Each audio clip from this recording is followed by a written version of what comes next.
এটা কি রান্না হচ্ছে বলো তো? এটা হচ্ছে রুই মাছ দিয়ে বেগুন আলু মটরশুঁটি দিয়ে তরকারি।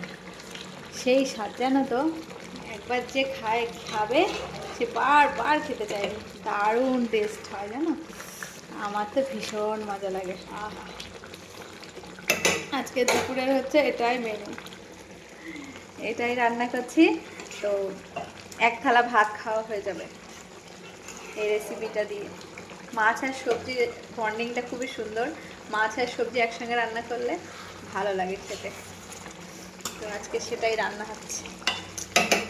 এই দেখো, টিং টিং টিং টিং টিং, দেখেছেন? এই রুই মাছ দিয়ে রান্না হচ্ছে। অনেকে তো মাছের ঝোল করে শুধু আলু দিয়ে, সিম দিয়ে, বেগুন দিয়ে। আমি আজকে বেগুন আলু সিম মটরশুঁটি সমস্ত কিছু দিয়ে সবজি আর মাছ, দারুণ টেস্ট। এটা রান্না করেছি। আর হচ্ছে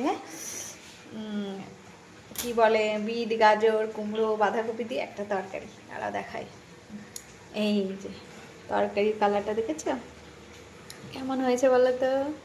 বোঝা যাচ্ছে এটা বাঁধাকপি, কালারটা লাল এসেছে। এই যে আজকে এই দুই পদই রান্না। চলো টাটা।